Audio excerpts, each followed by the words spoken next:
trying out a new brand today. This is Pantor. They sent me this watch, but they're not paying me. This is going to be an honest review. So let's take a look into what a Pantor is and take a closer look at this watch. First off, beautiful carrying case, delivery case. This brand has their own website. You can also buy them on Amazon, so it's not kind of like your standard AliExpress watch here. You do get a little bit more for the money. We'll talk about the money at the end because I do have a discount code, but let's pop this open and take a look at what you get inside of this. I don't really know anything about this brand, so this is an honest first look. Pop the watch out, we'll get to that in a second. But you get your warranty card, fairly standard, little piece of information on the watch. Not really a full-on instruction manual, but you don't really need one, and then just the area where you would store the watch. It's very thick, it's very padded. I'm definitely going to reuse this for other watches. Here's the watch itself.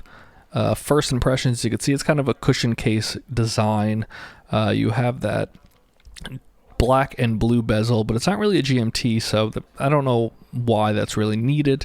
It's not your standard dive bezel that would be kind of broken off at the 10 or 20 point in the other colors, but you got your very nice rubber band here. I do have a soft spot for rubber bands, rubber bracelets, but taking a closer look at the face here, you can see it is a large watch. It is a 45 millimeter case diameter.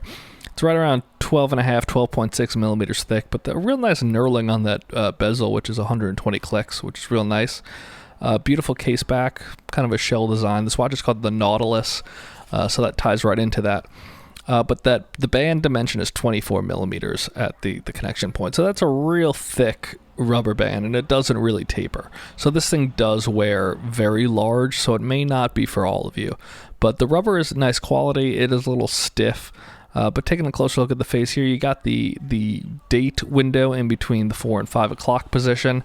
One thing I did notice is the second hand past the 30 doesn't line up with the second indices, which drives me a little nuts, but I couldn't tell if it's just the direction I'm looking or not.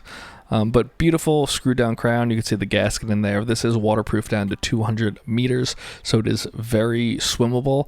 I do think that is the market for this watch because it's a little more expensive than a standard quartz, but it is very robust, and I would be very confident taking this in the water or wherever.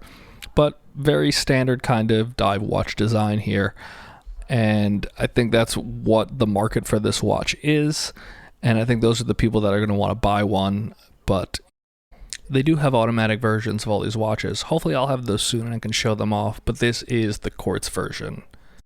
Here is the lume on this watch. Not the most powerful, but it does work. It is super luminova as standard with a lot of these watches.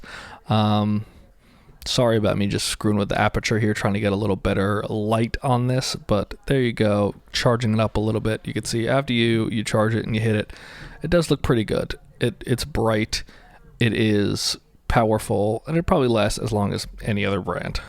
Throwing the watch on the wrist, here you go. It is very thick. This is definitely not going to be for everybody, but it is a very good quality watch, I can tell. But it's thick. I have a 7.5 inch wrist, and it does wear quite large on me, so it's definitely going to wear large. It's not too thick though, as you can tell, but it's definitely going to wear fairly large. That being said, it is comfortable. The rubber does need to be broken in a little bit, I can tell. It is stiff at the moment, but it's a comfortable watch, and I think you would be very happy wearing it if you have a large wrist. I don't think you're going to be super happy if you don't. But so these retail for about $209. You can get 30% off with the code in the description down below. Brings it to around $145. Is that a little pricey for a quartz watch? Yes. Is this watch going to be great and last a long time for you? I do think so. It doesn't feel cheap like a lot of other kind of quartz dive watches do. Can I justify $145, $150 on a quartz watch? I don't know.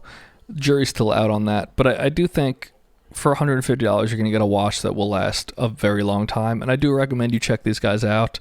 I'm in communication with them, so I'll pass notes along. But let me know what you guys think. Thanks.